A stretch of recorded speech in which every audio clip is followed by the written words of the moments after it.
हमारे home minister ने कहा था क्विट इंडिया।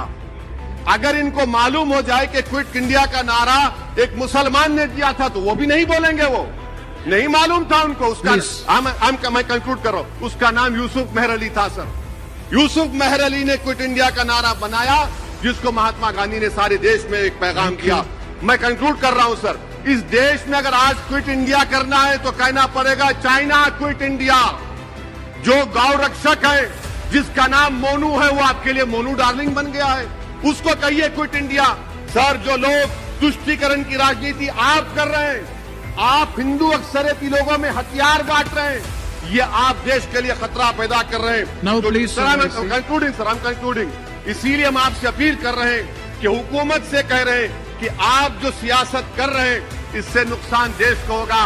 प्रधानमंत्री जब खड़े होकर जवाब देंगे, हम उनसे पूछना चाह रहे हैं, पॉइंटेड क्वेश्चन है, क्या देश बड़ा है या हिंदुत्व?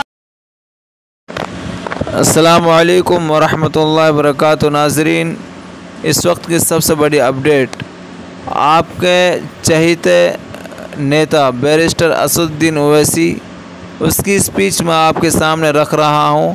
आप उसको समाअत फरमाएं और अच्छी लगे तो इसको आगे शेयर करें और कमेंट बॉक्स में अपनी राय का इजहार करें। मैं हुकूमत से जानना चाहूंगा कि क्या ये अक्सरियती तबके की एक्सट्रीमिज्म और रेडिकलाइजेशन की बेहतरीन मिसाल नहीं है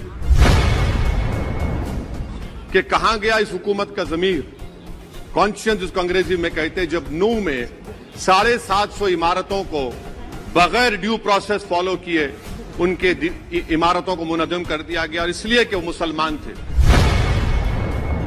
हरियाणा और मणिपुर के वजीर आला के लिए किसी शायर ने अच्छा कहा था कि कुर्सी है तुम्हारा ये जनाजा तो नहीं, कुछ कर नहीं सकते तो उतर क्यों नहीं जाते।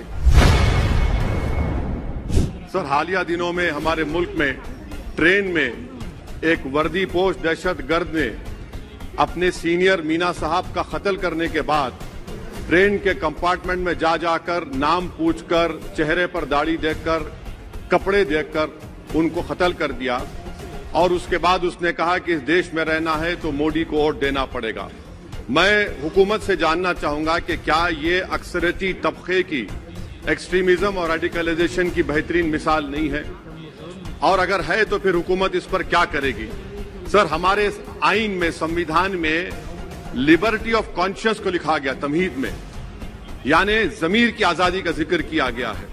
मैं हुकूमत से और खास तौर से वजीर आजम से जानना चाहता हूं कि कहां गया इस हुकूमत का जमीर, कॉन्शियंस जिसको अंग्रेजी में कहते हैं, जब नूह में 750 इमारतों को बगैर ड्यू प्रोसेस फॉलो किए उनके इमारतों को मुनहदम कर दिया गया, और इसलिए कि वो मुसलमान थे, पूरे के पूरे इलीगल थे। इसीलिए पंजाब की हाईकोर्ट और हरियाणा की हाईकोर्ट ने कहा कि ये एथनिक क्लेंसिंग है। इसकी एक बेहतरीन मिसाल है उस हुकूमत की कि इस मुल्क में एक नफरत का माहौल, बल्कि एक आतिश को पैदा कर दिया गया, मुसलमानों के खिलाफ नफरत का माहौल।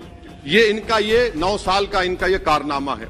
सर, मणिपुर के ताल्लुक से कल बड़ा लंबा जवाब वजीर दाखिला ने दिया।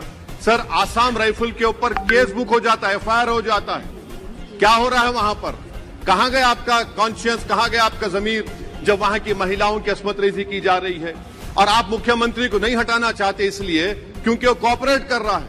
सर, मैं हरियाणा और मणिपुर के वजीर आला के लिए किसी शायर ने अच्छा कहा था कि कुर्सी है तुम्हारा ये जनाजा तो नहीं, कुछ कर नहीं सकते तो उतर क्यों नहीं जाते।